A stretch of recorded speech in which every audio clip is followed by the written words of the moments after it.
ప్రతాప్ నాయక్ గారు, క్షుణ్ణంగా మనము ఇప్పటిదాకా మనము దాదాపు 15-20 నిమిషాల నుంచి ఒక ప్రాజెక్టు నీటి లభ్యత వర్షాభావ పరిస్థితుల గురించి మాట్లాడుతున్న క్రమంలో ఇటు రైతులు కానీ అటు ప్రతిపక్షాలు కానీ విపక్షాలు కానీ మాట్లాడుతున్న క్షుణ్ణంగా ఇది ఒక రాజకీయ వేదిక చేసుకొని ఒక పెద్ద ప్రాజెక్టు చాలా దాదాపు ఒక 2000 సముద్ర మట్టాన్ని 2000 ఎత్తు పై నుంచి నీటిని వాడుకునే సౌలభ్యం ఉన్న ప్రాజెక్టులన్నీ కొండపోచమ్మ వరకు వేడిగడ్డ నుంచి మొదలు పెడితే ఇవన్నీ కూడా ఈ రోజు నిర్వీర్యం కావడానికి కారణం కాంగ్రెస్ పార్టీ రాజకీయమే అంటున్న నేపథ్యంలో మీరు మీ పార్టీ తరఫున ఎలా డిఫెండ్ చేయగలుగుతారు?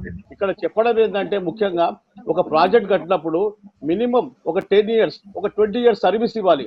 అలా ఇవ్వకుండా అప్పుడే కుంగిపోవడం అంటే తెలంగాణ ప్రజలకు ఇప్పుడు వాటర్ ఇస్తారా ఇవ్వరా అది చెప్పండి. నాయక్ గారు, మీ కాంగ్రెస్ ప్రభుత్వం ఉత్తమ్ కుమార్ రెడ్డి నిద్ర లేచి నీళ్ళు ఇస్తాడా లేదా? మీరు మాట్లాడినప్పుడు నేను ఏం మాట్లాడలేదు. ఇప్పుడు వాళ్ళ కుంభకోణాలు వీళ్ళ కుంభకోణాలు మీ కాంగ్రెస్ ప్రభుత్వానికి ఎక్కడ ధైర్యం లేదు. వాళ్ళని అరెస్ట్ ఎందుకు చేయలేకపోయినారు మీరు? ఎక్కడ ధైర్యం లేదేంది? వాళ్ళని అరెస్ట్ చేసిండ్రా? మరి వాళ్ళు తప్పు చేసిండ్రు, జనానికి తెలుసు, అందరికి తెలుసు. మీరేమైనా చేయగలిగిన వాళ్ళని? కేంద్రం సహకరించినప్పుడు మేము సిబిఐ ఎంక్వైరీ కూడా చేసినా కూడా ఎవరేమన్నారండి? సిబిఐ ఎంక్వైరీ మీరే తీసి లోపట్టుకోవచ్చు కదా. ఎంక్వైరీ కూడా చేసినాము. దానికి వినండి సార్, దానికి సరైన ఒక పద్ధతి ఉంటుంది. ఎట్లాంటి అట్లా ఎన్నిక ఉండదు. ప్రభుత్వాలు నిపుణులు స్పష్టంగా సూచిస్తున్నారు. దాని కనుక లిఫ్ట్ చేస్తే మొత్తము ప్రాజెక్టు మొత్తము కూలిపోతే కొన్ని ఊళ్ళు పోతాయి. మరి దానికి జవాబాదారీ ఎవరు? మనం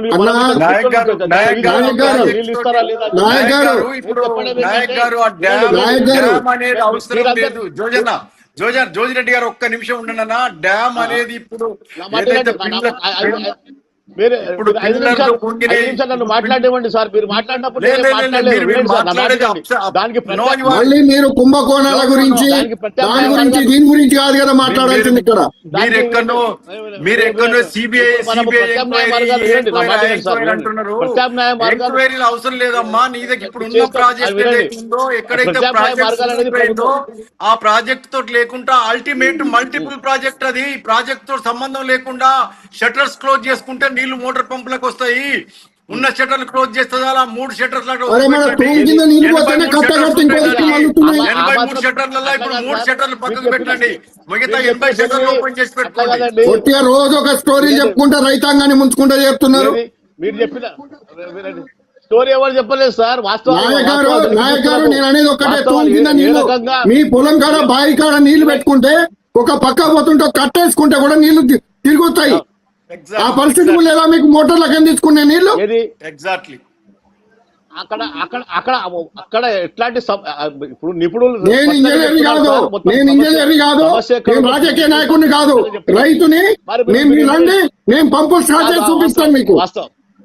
పంపులు స్టార్ట్ చేసి చూపిస్తాను నేనే. రైతు మీరు మోటార్లు పెట్టండి, మోటార్లు ఆన్ చేయండి, మీకు నీళ్ళు ఏ విధంగా రావో నేను చూపిస్తాను. వచ్చి రైతు బంధు తీసుకున్నప్పుడు వినండి, రైతు బంధు తీసుకున్నప్పుడు అడగరు.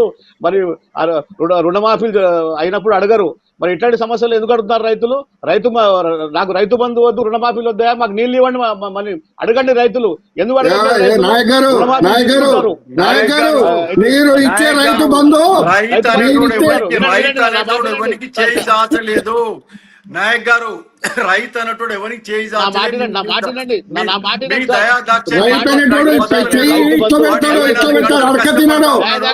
తెల్లవారు లేచినంటే రాత్రి 12 గంటల వరకు కూడా పడుకోకుండా ఎవరి దయా దాక్షిణ్యాలు లేకుండా రైతు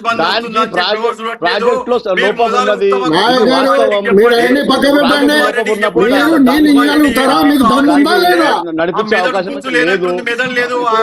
మంత్రికి మాతో రమ్మనండి, మేము వస్తాం, వెంబడొచ్చి మోటార్ లాంచ్ చేస్తాము, నీళ్ళు ఎందుకు చూపిస్తాం. ఆ మెదడు లేని మంత్రిని పెట్టుకున్నారు. 6 ఫీట్లు ఉన్నాడు. 6 ఫీట్లు మీరు ఇంజనీర్లు కాదండి. ఏంటండి సార్, మీరు ఇంజనీర్లు కాదండి, మేము ఇంజనీర్లు కాదండి. నిపుణులు సూచించిన ప్రకారం మనం చేసుకుంటూ పోవాలి. నాగార్జున సాగర్ ఇప్పటి వరకు లేదు.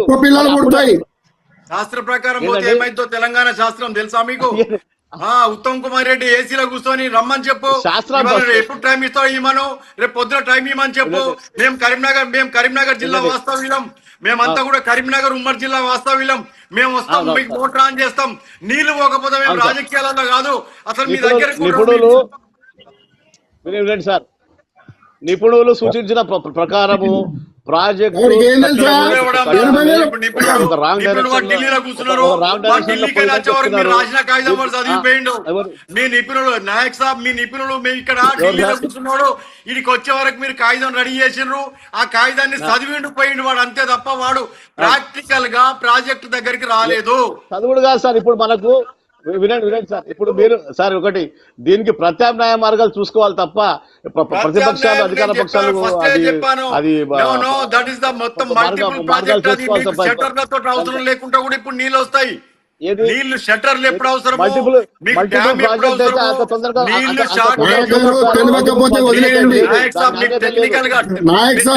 నాయక్ సాబ్ దయచేసి ఏమనుకోవద్దు, మీకు సబ్జెక్ట్ తెలియకపోతే వదిలేయండి. నీళ్లు రావని మాట మాట్లాడద్దు. సబ్జెక్ట్ కాదు సార్, వాస్తవం. ఇక్కడ నీళ్లు అది ఆన్ చేస్తే మొత్తం ప్రాజెక్ట్ కే ఇబ్బంది అవుతుంది అని చెప్పేసి నిపుణులు సూచించిన తర్వాత కూడా కాంగ్రెస్ పార్టీ కార్యకర్తలు ఎవరు నష్టం? మీ మంత్రికి చెప్పండి, మీ ఉమ్మడి జిల్లా మంత్రులకు చెప్పండి. మేము వస్తాం, మేము వచ్చి మోటార్ చెప్తాం సార్. మీరు కూడా రండి, కాంగ్రెస్ ఏది చెప్పడం చాలా సులువు సార్. నిపుణుల ప్రకారం ఇంజనీర్ల ప్రకారం మనము నడవాల్సి వస్తుంది. ఎట్లా అంటే అట్లా మాట్లాడి కుదరదు సార్. ఇది ఒక ప్రభుత్వ యంత్రాంగం ఉన్నది. ఇక్కడ మేము ప్రజల కోసమే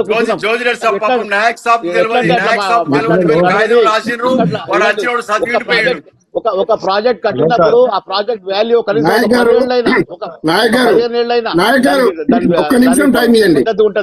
రీడిజైన్ పేరుతోటి అక్రమంగా దోచుకుంటారు. రీడిజైన్ పేరుతోటి కేసీఆర్ కుటుంబం అక్రమంగా దోచుకొని ఈ రోజు తెలంగాణ ప్రాంతాన్ని అప్పుల పాలు చేసి వాళ్ళు మాత్రం బాగుపడ్డారు. ఇది మాత్రం వాస్తవం. దీనికి ఎవరు చెప్పటం లేదు. కేసీఆర్ దేవుడు, కేసీఆర్ రాంగ్ డైరెక్షన్ లో కట్టారు.